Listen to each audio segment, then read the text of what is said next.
નમસ્કાર. આવતીકાલેમાં આપનું સ્વાગત છે અને આવતીકાલે કેવી રણનીતિ મદદરૂપ થઈ શકશે અને કયા સંકેતો પર નજર રાખવી જોઈએ એની ચર્ચા સાથે હાજર છું હું ઝરણા અલકંટી. તો આવતીકાલના માર્કેટ પર ચર્ચા કરતા પહેલા નજર કરી લઈએ આજના મુખ્ય સમાચારો પર. સતત 8મા સેશનમાં બજારમાં ફ્લેટ કારોબાર. સેન્સેક્સ નિફ્ટીનું લગભગ 5% ઘટાડા સાથે ક્લોઝિંગ, તો નિફ્ટી બેંક અને મિડ કેપ ઇન્ડેક્સ પણ મામૂલી ઘટાડા સાથે બંધ. મેટલ, આઈટી અને રિયલ્ટી શેર્સે બનાવ્યું દબાણ, પરંતુ એફએમસીજી શેર્સમાં જોવા મળ્યું outperformance. Short selling firm Viceroy રિસર્ચની રિપોર્ટ બાદ વેદાંતામાં આવ્યો 3.5% ઘટાડો. વાઇસરોયે વેદાંતા પીએલસીની આર્થિક સ્થિતિ પર ઉઠાવ્યા સવાલ. ક્રેડિટર્સે ચેતવણી આપતા કહ્યું કે દેવાની સ્થિતિ ગંભીર. વેદાંતાએ આપી સ્પષ્ટતા, કહ્યું પાયાવિહોણા છે તમામ આરોપો. બ્રોકરેજની બુલિશ રિપોર્ટ અને મજબૂત ચાર્ટના કારણે એશિયન પેઇન્ટ્સમાં સારી મજબૂતી. 0.5% મજબૂતી સાથે શેર નિફ્ટીના ટોપ ગેનર્સમાં સામેલ. જેફરીસે આપ્યા ₹2,830 પ્રતિ શેરના લક્ષ્ય, તો એચએસબીસીએ પણ ટાર્ગેટ વધારીને ₹2,2900 પ્રતિ શેરના કર્યા. તો જેપી મોર્ગનના ઓવરવેટ રેટિંગને કારણે કેઇન્સ ટેક સ્ટોક 2% ઉછળીને વાયદાના ટોપ ગેનર્સમાં સામેલ. જેપી મોર્ગને કહ્યું કંપનીમાં FY 25-28માં સૌથી ઝડપી 46% રેવન્યુ CAGR સંભવ. ડિફેન્સ શેર્સમાં આજે સારી ખરીદારી. નિફ્ટી ડિફેન્સ ઇન્ડેક્સ લગભગ 1% જેટલો મજબૂત થયો. ગાર્ડન બ્રિજ 5.25% ઉછળ્યો. કોચિન શિપયાર્ડ, BEML અને EILમાં પણ સારી તેજી. અને જૂનમાં મ્યુચ્યુઅલ ફંડને નેટ ઇક્વિટીમાં 24%નો મોટો ઉછાળો. લાર્જ, મિડ અને સ્મોલ કેપ ફંડ્સમાં ઇન્ફ્લો વધ્યો. મે મહિનામાં ગોલ્ડ ETFમાં પણ ₹300 કરોડની સામે ₹2,000 કરોડથી વધુનો જોવા મળ્યો ઉછાળો. તો આજની માર્કેટ એક્શનની વાત કરી લઈએ તો સતત 8મા દિવસે બજારમાં એક નાની રેન્જમાં કારોબાર જોવા મળ્યો અને બજાર નેગેટિવિટી સાથે થોડા દબાણ સાથે આપણને બંધ થતા જોવા મળ્યા છે. તો ક્લોઝિંગ ઉપર નજર કરી લઈએ. સેન્સેક્સની વાત કરીએ તો 0.21%નું દબાણ સેન્સેક્સ ઉપર બન્યું છે. 83,536 ઉપર સેન્સેક્સનું ક્લોઝિંગ છે. નિફ્ટીની વાત કરીએ તો નિફ્ટીમાં 0.18%નું દબાણ બન્યું છે 25,476 ઉપર, એટલે આજે 25,500ની ઉપર ક્લોઝ કરવામાં નિફ્ટી સફળ નથી થઈ શક્યું. મિડકેપની વાત કરીએ તો ત્યાં પણ 0.13%નું દબાણ બન્યું 59,339 ઉપર મિડકેપ બંધ થતો જોવા મળ્યો છે. પણ સ્મોલ કેપ એકમાત્ર ઇન્ડાઇસિસ રહ્યો કે જ્યાં 0.5%ની મજબૂતી સાથે 19,007ની આસપાસનું ક્લોઝિંગ જોઈ શકીએ છે. બેંક નિફ્ટી ઉપર પણ નજર કરી લઈએ. ત્યાં પણ દબાણ સાથે જ કારોબાર બંધ થતો જોવા મળ્યો. ફ્લેટ ટુ નેગેટિવ અહીંયા સ્થિતિ રહી 0.07%, એટલે કે 42-43 પોઈન્ટનું દબાણ બેંક નિફ્ટીમાં બન્યું. 57,213 પર બેંક નિફ્ટીનું ક્લોઝિંગ આપણે જોઈ શકીએ છીએ. એડવાન્સ ડિક્લાઇન રેશિયો જે છે એ જોઈ લઈએ. ન્યુટ્રલ જેવો રેશિયો છે આજે. 1,352 શેર્સ આજે લીલા નિશાનમાં મજબૂતી સાથે બંધ થયા છે અને 1,348 શેર્સ લાલ નિશાનમાં દબાણ સાથે બંધ થયા છે. નિફ્ટીના ટોપ ગેનર્સ અને લૂઝર જોઈ લઈએ. ગેનર્સની સાથે શરૂઆત કરીએ. શ્રીરામ ફાઇનાન્સ 1.81%ની મજબૂતી સાથે આજનો ટોપ ગેનર બન્યો છે. બજાજ ફાઇનાન્સમાં પણ આજે સારી મજબૂતી રહી 1.40% જેટલી. HUL 1.28% મજબૂત અને કોલ ઇન્ડિયા 1.20% મજબૂત થયો છે. ત્યારબાદ UltraTech cement, hero મોટોકોર્પ, power grid અને એશિયન પેઇન્ટ્સ 0.5% મજબૂતી સાથે બંધ થયા છે. ઘટનારા સ્ટોક્સ કયા રહ્યા નિફ્ટી 50ના એના ઉપર નજર કરી લે. HCL ટેકમાં 2%નું દબાણ આજના દિવસે આપણે બનતા જોયું છે. ત્યારબાદ ટાટા સ્ટીલમાં 1.83%નું દબાણ બન્યું છે. હિન્ડાલ્કો 1.70%નું દબાણ અને અપોલો હોસ્પિટલ 1.27%ના દબાણ સાથે ટોપ લૂઝર. અને ત્યારબાદ આપણે જોઈ લઈએ તો ટેક મહિન્દ્રા, રિલાયન્સ, ડોક્ટર રેડ્ડીઝ અને ઇન્ડસઇન્ડ બેંકમાં પણ 1 થી 1.25%ના દબાણ બનતા આજે આપણે જોયા છે. તો આ ટોપ ગેનર્સ, ટોપ લૂઝર પણ જોયા. અને હવે આવતીકાલના બજાર અંગે આપણી સાથે વધારે ચર્ચા કરવા માટે આપણી સાથે જોડાયા છે બુલવેવ રિસર્ચ ફર્મના અમિત પસ્તાકિયા. અમિતજી, સ્વાગત છે આપનું CNBC બજાર પર. અને જે રીતે આપણે જોઈ રહ્યા છે કે એક દબાણ તરફનો માહોલ આજે રહ્યો છે. નિફ્ટી 25,500ના સ્તરને આજે નથી જાળવી શક્યું. 25,476 ઉપર આજનું ક્લોઝિંગ. તો આ ક્લોઝિંગને કઈ રીતે જોઈ રહ્યા છો અને નિફ્ટી ઉપર આપની આગળ કઈ રીતની સલાહ બનશે? નિફ્ટીના જો ચાર્ટ ઉપર નજર કરીએ તો અહીંયા એક એઝ પર ઇલિયોટ હું એક ડબલ કરેક્શન પેટર્નનું ફોર્મેશન જોઈ રહ્યો છું અને એક ડિક્લાઇન પાછો પોસિબલ છે. તો નિફ્ટીમાં પણ એક સપોર્ટ હું જોઈ રહ્યો છું 25,300 ની આજુબાજુ. તો જો નિફ્ટી 25,300 પાસે મળે છે તો બાય કરીને ચાલવું જોઈએ. સ્ટોપ લોસ રાખવાનો રહેશે 25,180 નો, અને ઉપરમાં 25,550 અને 25,700 લેવલ નિફ્ટીમાં જોવા મળી શકે છે. તો આવનારા દિવસોમાં આ એક સ્ટ્રેટેજી નિફ્ટી માટે અપનાવી શકાય છે.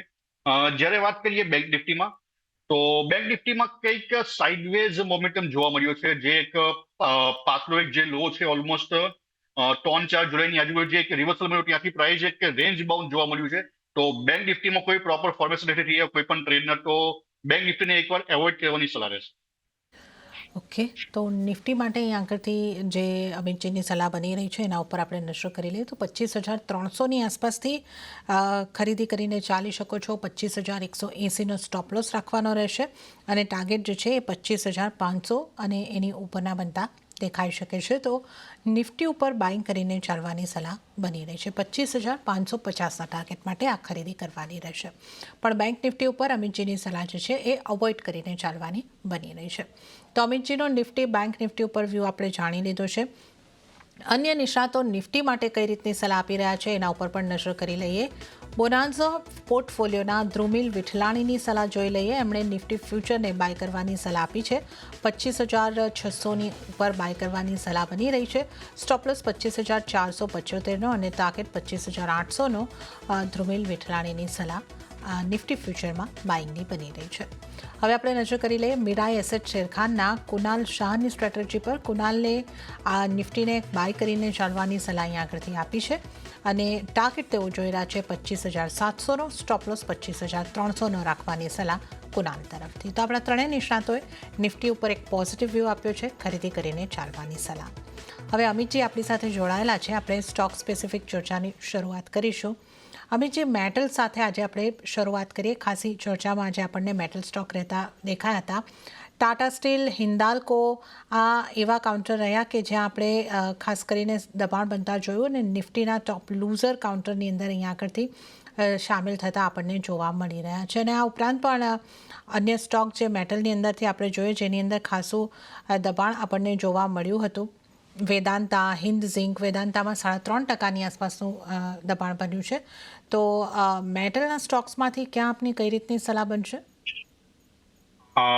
સૌપ્રથમ નજર કરીએ આપણે હિન્ડાલ્કો ઉપર, તો હિન્ડાલ્કોમાં એક પ્રાઇસ ટ્રેન્ડલાઇનનું બ્રેકઆઉટ થયું હતું, પરંતુ એક ફોલોઅપ કેન્ડલ્સ નથી મળી. તો એક વેટ એન્ડ વોચની સલાહ હશે હિન્ડાલ્કોમાં. જ્યારે આપણે જોઈએ ટાટા સ્ટીલમાં, તો ટાટા સ્ટીલમાં એક લેવલ હું જોઈ રહ્યો હતો એક સપોર્ટનું, જે 160નું હતું, જેનું એક બ્રેકડાઉન થઈ ચૂક્યું છે આજે. અગાઉ પણ વાત કરી હતી કે ટાટા સ્ટીલમાં 160નું એક લેવલ છે, તો એની ઉપર પ્રાઇસ સસ્ટેન રહેવી જોઈએ. પરંતુ આજે એમાં એક ડિક્લાઇન જોવા મળ્યું છે અને 160ના એક બ્રેકડાઉન જોવા મળ્યા છે. તો જ્યાં સુધી ટાટા સ્ટીલ 160ની ઉપર સસ્ટેન નથી કર્યું તો એક બેરિશ મોમેન્ટમ આપણે જોવા મળી શકે છે. તો જો કોઈની પાસે એક નવી એન્ટ્રી કરવી છે તો એકવાર 160ના બ્રેકઆઉટની વેટ કરવી જોઈએ, એની ઉપર નવી એન્ટ્રી ટાટા સ્ટીલમાં કરી શકાય. ઓકે, ટાટા સ્ટીલમાં 160ના બ્રેકઆઉટ બાદ નવી એન્ટ્રી કરો, આ સલાહ અહીં આગળથી બનતી દેખાઈ રહી છે. તો અત્યારે ટાટા સ્ટીલમાં એક આપણે જે રીતે વાત કરી 160ના બ્રેકઆઉટની રાહ જુઓ. તો આપણે અહીં આગળથી મેટલ સ્ટોકની ચર્ચા કરી, પણ હવે આપણે અન્ય સ્ટોક સાથે આગળ વધીશું. આઈટી સ્ટોક્સની વાત કરી લઈએ, જ્યાં પણ આપણને દબાણ રહેતું જોવા મળ્યું છે. એચસીએલ ટેક 2%નું દબાણ, ટેક મહિન્દ્રામાં પણ 1.26%નું દબાણ બનતું દેખાયું છે. તો કઈ રીતે આપ જોઈ રહ્યા છો આઈટી સ્ટોક્સને, જ્યાં જે મોટાભાગના સ્ટોકમાં આપણને દબાણ જોવા મળ્યું છે? આઈટી સ્ટોક ઉપર નજર કરીએ તો સૌપ્રથમ આપણે વાત કરીશું એક દિગ્ગજ કંપની ટીસીએસમાં. તો ટીસીએસ નો ટેકનિકલ ચાર્ટ જોઈએ તો પ્રાઇસ હજુ પણ ટ્રેન્ડ લાઇન નીચે ટ્રેડ કરી રહ્યો છે અને મૂવિંગ એવરેજ જે છે મેઇન 200ની એની પણ નીચે ટ્રેડ કરી રહ્યું છે. વીકલીમાં પણ જોવામાં આવે તો એક સપોર્ટની ઉપર એક સસ્ટેન કરવાની ટ્રાય કરી રહી છે, પણ ત્યાં એક વાલી ગ્રેપને ફેલિયર જોવા મળી છે. તો ટાટા ટીસીએસમાં એક બ્રેકઆઉટની વેટ કરવી જોઈએ. જ્યાં સુધી પ્રાઇસ ટ્રેન્ડ લાઇનના બ્રેકઆઉટ છે ત્યાં સુધી એક એવોઇડની સલાહ રહેશે. અને એક બ્રેકઆઉટ લેવલ તમને મેન્શન કરવા માંગીશ ઓલમોસ્ટ 3,500ની આજુબાજુ. તો એક 3500 લેવલના બ્રેકઆઉટ થાય ટીસીએસમાં, ત્યારબાદ એક અપસાઇડની મોમેન્ટમ જોવા મળી શકે છે. સાથે સાથે વાત કરીએ આપણે ઇન્ફોસિસ ઉપર, તો ઇન્ફોસિસમાં પણ સેમ વસ્તુ જોવા મળી છે કે પ્રાઇસ હજુ પણ ટ્રેન્ડલાઇનની નીચે છે અને ડેલી ટાઈમમાં જોવામાં આવે તો એક 200ની મૂવિંગ એવરેજ હર્ડલનું કામ કરી રહ્યું છે. તો એક સાથે એક બીજો એક રેઝિસ્ટન્સ હું અહીંયા જોઈ રહ્યો છું 1690નો. તો જ્યાં સુધી ઇન્ફોસિસમાં 1690ના બ્રેકઆઉટ નથી થતા એમાં પણ એક ડિક્લાઇન પોસિબલ છે. તો આઈટી સેક્ટરમાં પ્રોપર એક બ્રેકઆઉટ્સની વેટ કરવી જોઈએ, ત્યારબાદ નવી એન્ટ્રી કરવી જોઈએ એવું મારું માનવું છે. તો આઈટી સ્ટોક્સમાં હાલમાં એવોઇડની સલાહ રહેશે. ઓકે, તો આઈટીના મોટાભાગના સ્ટોકમાં એવોઇડની સલાહ અહીં આગળથી બની રહી છે. કેઇન સ્ટોકની પણ આપણે વાત કરી લઈએ કે જ્યાં આપણે જોઈ રહ્યા છે કે આજે વાયદાના ટોપ ગેનરમાં 2% મજબૂતી સાથે સામેલ થયો છે. જેપી મોર્ગન દ્વારા એક સારો જે બ્રોકરેજ રિપોર્ટ આવતો જોવા મળ્યો છે. કઈ રીતની આપની અહીંયા સલાહ બનશે? કેઇન સ્ટેકમાં જોવામાં આવે તો એક ટ્રેડ લાઇનનું બ્રેકઆઉટ જોવા મળ્યું હતું અને વીકલી ડેલી બંને ટાઈમમાં પ્રાઇસ મૂવિંગ એવરેજની પણ ઉપર ટ્રેડ કરી રહ્યું છે, પરંતુ એક 6,300 એક લેવલ અહીંયા હું જોયો છું, એક રેડિસ્ટન્સ લેવલ, જે એઝ પર એક ફિબોનાચીનો એક સ્ટ્રોંગ હર્ડલ જોઈ રહ્યો છું. તો જ્યાં સુધી પ્રાઇસ 6,300 બ્રેકઆઉટ નથી કર્યું ત્યાં સુધી એક ડિક્લાઇન પોસિબલ છે, પરંતુ 6,300 બ્રેકઆઉટ થશે તો ઉપરમાં એક 6,700 અને 6,900 લેવલ આસપાસમાં જોવા મળી શકે છે. ઓકે, તો આપણે અહીંયા આગળથી કેઇન્સ ટેકની વાત કરી. હવે જો આપણે ખાસ કરીને વાત કરી લઈએ બેંક્સની, પીએસયુ બેંકમાંથી યુનિયન બેંકમાં આજે ખાસો એવો ઘટાડો આપણને જોવા મળ્યો છે. લગભગ 3.5-4% સુધીનો ઘટાડો અહીંયા રહ્યો છે. એસબીઆઈમાં 5%ની આસપાસનો ઘટાડો રહ્યો છે. પ્રાઇવેટ બેંકની વાત કરીએ તો કોટક મહિન્દ્રા બેંક એક પોઝિટિવ કાઉન્ટર રહ્યું છે, પણ મોટાભાગની બેંકની અંદર એક દબાણ તરફનો કારોબાર થતો જોવા મળ્યો છે. તો બેંક્સને આપ કઈ રીતે જોઈ રહ્યા છો? પ્રાઇવેટ, પીએસયુ બંનેની વાત કરી લઈએ. બેંક સેક્ટરમાં જોવા આવે તો જ્યાં આપનો બેંક નિફ્ટી એકદમ સાઇડવેઝ મોમેન્ટમ છે, તો સ્ટોક્સમાં પણ એ જ પ્રમાણે મોમેન્ટમ જોવા મળ્યા છે. વાત કરીએ યુનિયન બેંકમાં, તો અહીંયા હું એક ફિફ્થ વેવ કમ્પ્લીટ જોઈ રહ્યો છું, એક એઝ પર ઇલિયોટ વેવ. અને જ્યારે પણ એક ઇમ્પલ્સ વેવ કમ્પ્લીટ થાય ત્યારબાદ એક કરેક્શનમાં પ્રાઇસ એન્ટર થતી હોય છે, તો યુનિયન બેંકમાં આવનારા ટાઈમમાં એક sideways to down side momentum જોવા મળી શકે છે અને પ્રાઇસમાં ડિક્લાઇન જોવા મળી શકે છે ઓલમોસ્ટ 130 લેવલ સુધી. તો કોઈની પાસે હશે તો એક પ્રોફિટ બુકિંગ કરવાની સલાહ રહેશે અને નવી એન્ટ્રી માટે એક વેઇટ કરવી જોઈએ 130 લેવલની. જો 130ની આજુબાજુ કોઈ રિવર્સલ પેટર્ન મળે તો એક નવી એન્ટ્રી આ સ્ટોકમાં કરી શકાય. ઓકે, તો થોડી વેઇટ કરવાની સલાહ અહીં આગળ પણ બનતી દેખાઈ રહી છે. અને હવે જો આપણે વધુ સ્ટોક્સની અહીં આગળથી વાત કરી લઈએ, આજના દિવસે આપણને જે રિયલ એસ્ટેટના લગતા સ્ટોક છે ત્યાં પણ એક દબાણ બનતું જોવા મળ્યું હતું. બ્રિગેડ એન્ટરપ્રાઇઝ ગઈકાલે જ્યાં સારી મજબૂતી હતી ત્યાં જ આપણને 3.5-4% જેવું દબાણ બનતું જોવા મળ્યું છે. ડીએલએફ જેવા સ્ટોકમાં પણ દબાણ હતું. અન્ય પણ ખાસા જે રિયલ એસ્ટેટના સ્ટોક છે, મોટાભાગના સ્ટોકમાં આજે દબાણ રહેતું જોવા મળ્યું છે. રિયલ એસ્ટેટને લગતા સ્ટોક ઉપર અમિતજી આપની કઈ રીતની સલાહ બનશે? બ્રિગેડ એન્ટરપ્રાઇઝની વાત કરીએ તો પ્રાઇસમાં એક ટ્રાયંગલનું બ્રેકઆઉટ જોવા મળ્યું હતું અને એક હાલમાં એક રિવર્સલ છે, પરંતુ અહીંયા એક મેજર સપોર્ટ જોઈ રહ્યો છું 1,020નું લેવલ. તો જ્યાં સુધી પ્રાઇસ 1,020ની ઉપર છે તો એક અપસાઇડની મોમેન્ટમ પાછી પોસિબલ છે. તો 1,020નું એક ઝોન ધ્યાનમાં રાખવું જોઈએ અને જો આ ઝોનમાં કોઈક રિવર્સલ મળે તો એક નવી એન્ટ્રી આ સ્ટોક માટે કરી શકાય છે. તો એક બાય ઓન ડિપ્સની પણ એક સિચ્યુએશન અહીંયા બની રહી છે. તો બ્રિગેડ ઉપર હાલમાં એક નજર રાખવી જોઈએ 1,020ના લેવલ પાસે અને એક રિવર્સલ પેટર્નની વેટ કરવી જોઈએ. સાથે એક સ્ટોક રિસર્ચ કરીએ ડીએલએફમાં, તો એમાં પણ એક ડિક્લાઇન જોવા મળ્યું છે હાલમાં, પરંતુ એક જે તેજી હતી પ્રીવિયસ ત્યાંથી એક પ્રાઇસમાં આપણે જે ડિક્લાઇન જોવા મળ્યું તો અહીંયા એક ડાઉન સાઇડ હું જોઈ રહ્યો છું અને ઓલમોસ્ટ લેવલ જોવા મળી શકે છે 750 સુધીના. તો 750 સુધીના લેવલની એકવાર વેટ કરવી જોઈએ ડીએલએફમાં અને ત્યાં જો કોઈ રિવર્સલ પેટર્ન મળે તો એક નવી એન્ટ્રી આ સ્ટોકમાં કરી શકાય. અને હવે સૌથી પહેલાં આપના ટ્રેડિંગ કોલ્સ જાણી લઈએ, તો કયા સ્ટોક પર બની રહી છે તમારી પસંદગી? હું એક સ્ટોક રેકમેન્ડ કરવા માંગીશ એસબીઆઈ કાર્ડ. એસબીઆઈ કાર્ડમાં જોવામાં આવે તો પ્રાઇસ એઝ પર ઇમ્પલ્સ એક એક્સટેન્શનમાં ચાલી રહી છે અને એક ડિક્લાઇન જોવા મળ્યું છે જ્યાં એક zigzag correction pattern almost complete જોઈ રહ્યો છું અને સાથે આપણે ફિબોનાચીના લેવલ અને મૂવિંગ એવરેજનો પણ અહીંયા સપોર્ટ જોવા મળી રહ્યો છે. તો એસબીઆઈ કાર્ડ બાય કરી શકાય છે 860ના સ્ટોપ લોસ સાથે. ઉપરમાં ટાર્ગેટ રહેશે 1,040 અને 1,140માં. તો એક આ સ્ટોક છે મારી પસંદગીનો જેમાં એક આવનારા દિવસોમાં સારી અપસાઇડની મોમેન્ટમ જોવા મળી શકે. ઓકે, એસબીઆઈ કાર્ડ પર સલાહ બાઇંગ તરફ રહેવાની, 860ની આસપાસથી બાય કરો, 1,040નો સ્ટોપ લોસ અને 1,140ના ટાર્ગેટ એસબીઆઈ કાર્ડમાં બની શકે છે. અને આ ઉપરાંત અમિતજી આપની પસંદગીનો બીજો કોઈ સ્ટોક? હાલમાં માર્કેટ એક નેરો રેન્જમાં છે તો એક પ્રોપર બ્રેકઆઉટની વેટ કરવી જોઈએ. તો હાલમાં એક હું પણ એક બ્રેકઆઉટની વેટ કરી રહ્યો છું. તો એક પ્રોપર બ્રેકઆઉટ મળે ત્યારબાદ બીજા સ્ટોક આપવાનું પસંદ કરીશ. તો હાલમાં આજના માટે એક જ કોલ આપવાનું પસંદ. ઓકે, તો આજના માટે જે એસબીઆઈ કાર્ડ ઉપર એક ખરીદારી કરવાની અમિતજીની ખાસ સલાહ બની રહી છે. પણ આજે મજબૂતીમાં રહેલા અમુક સ્ટોકની વાત કરી લઈએ. એનબીએફસીસમાં મજબૂતી રહી. શ્રીરામ ફાઇનાન્સ, બજાજ ફાઇનાન્સ, આ સ્ટોક આજે નિફ્ટીના ટોપ ગેનર રહ્યા. અહીંયા આગળ કઈ રીતની આપની સલાહ રહેશે અમિતજી? બજાજ ફાઇનાન્સની ઉપર નજર કરવામાં આવે તો અહીંયા એક ફિફ્થ વેવ ઓલમોસ્ટ હું કમ્પ્લીટ જોયો છું એઝ પર ઇલિયોટ વેવ અને એક સાથે સાથે આપણે આરએસઆઈ પ્રમાણે એક નેગેટિવ ડાયવર્જન્સમાં જોવા મળી છે. તો જો કોઈની પાસે છે તો એક પ્રોફિટ બુકિંગ કરીને ચાલવાની સલાહ રહેશે બજાજ ફાઇનાન્સમાં. આવનારા દિવસમાં એક ડિક્લાઇન જોવા મળી શકે છે. એક બ્રેકડાઉન લેવલ જોઈ રહ્યો છું હું 890. તો એક સોરી 890 લેવલનું જો બ્રેકડાઉન થયો ત્યારબાદ અહીંયા એક ડિક્લાઇન પોસિબલ છે. તો જો કોઈની પાસે હોલ્ડિંગ છે તો એક ટ્રેડિંગ સ્ટોપ લોસથી પણ હોલ્ડ કરી શકે છે 890 સ્ટોપ લોસ સાથે, અને એના બ્રેકડાઉન સાથે એક ડિક્લાઇન પોસિબલ છે. તો પ્રોફિટ બુકિંગ કરીને ચાલી શકે છે આ સ્ટોક. ઓકે, બજાજ ફાઇનાન્સમાં પ્રોફિટ બુક કરીને ચાલી શકો છો. આ સલાહ આકૃતિ બનતી જોવા મળી રહી છે. આ ઉપરાંત આજે આપણે એફએમસીજીને લગતા જે સ્ટોક છે એની અંદર મજબૂતી આવતા જોઈ છે. એચયુએલનું કાઉન્ટર 1.28% જેવું મજબૂત થતું અહીંયા આગળથી જોવા મળ્યું છે. ટાટા કન્ઝ્યુમરમાં હલકું દબાણ બનતું જોવા મળ્યું છે, અને આઈટીસીની જો વાત કરીએ તો 0.5%ની મજબૂતી. કઈ રીતે આપ જોઈ રહ્યા છો એફએમસીજી સેક્ટરને? ડાબર જેવા સ્ટોક પણ આજે પોઝિટિવ કામકાજ કરી રહ્યા હતા. સૌપ્રથમ વાત કરીએ ડાબરની ઉપર, તો ડાબરમાં એક વીકલી ટાઈમ ફ્રેમમાં એક ઇલિયોટ વેવ પ્રમાણે એક ફ્લેટ કરેક્શન પેટર્ન કમ્પ્લીટ જોઈ રહ્યો છું, અને મારા માનવા પ્રમાણે એક પ્રાઇસ ઇમ્પલ્સ વેવમાં કન્વર્ટ થઈ ગઈ છે, અને આ એક રેલી એક્સટેન્ડ થઈ શકે છે 580 ના લેવલ સુધી, અને એના જો બ્રેકઆઉટ થાય તો ઉપરમાં 660 ના પણ લેવલ જોવા મળી શકે છે. તો Dabur India buy and dips કરીને ચાલવું જોઈએ. એક સ્ટોપ લોસ તમને જણાવે છે કે પ્રીવિયસ લો જે હતો 460 ની આજુબાજુનો, તો 460 ની સ્ટોપ લોસ રાખીને બાય એન્ડ ડિપ્સ કરી શકાય ડાબરમાં, અને ઉપરમાં 660 લેવલ ડાબરમાં જોવા મળી શકે છે. જ્યારે વાત કરીએ હિન્દુસ્તાન યુનિલિવરમાં, તો એમાં પણ એક ટ્રેન્ડ લાઇનનું આપણે બ્રેકઆઉટ જોવા મળ્યું છે, અને પ્રાઇસ એક અપટ્રેન્ડમાં છે. જોવામાં આવે તો 89 અને 200 ની પણ ઉપર સસ્ટેન કરી રહી છે. તો આમાં પણ એક લેવલ જોવા મળી શકે 2600 ની આજુબાજુ. તો એચયુએલમાં પણ એક બાય ઓન ડિપ્સ ટ્રેન્ડ ચાલી શકાય છે 2600 ના ટાર્ગેટ. ઓકે, તો ડાબર અને એચયુએલ બંનેમાં બાય નિપ્સની સલાહ આકૃતિ બનતી દેખાઈ રહી છે. ડાબર માટે 660ના ટાર્ગેટ બનતા જોવા મળી શકે છે, અને સ્ટોપલોસ 460નો. અને એચયુએલની જો આકૃતિ વાત કરી લઈએ, એચયુએલમાં 2600ના ટાર્ગેટ માટે ખરીદારી કરીને ચાલી શકો છો. તો આ એફએમસીજી સ્ટોક્સમાંથી ખાસ પસંદગી. હવે અમિતજી, આપણે ખાસ વાત કરી લઈએ હેલ્થ અને ફાર્મા રિલેટેડ સ્ટોક્સની. મેટ્રોપોલિસનું કાઉન્ટર આજે ખૂબ મજબૂતી દર્શાવી રહ્યું હતું. એકાદ સમયે 10% જેટલું મજબૂત હતું, અને 8.5-8.5%ની મજબૂતીથી આ કાઉન્ટર બંધ થયું છે. આ ઉપરાંત મેનકાઇન્ડ ફાર્મા પણ લગભગ 0.4%ની આસપાસ મજબૂત. નેટકો ફાર્મા મજબૂત.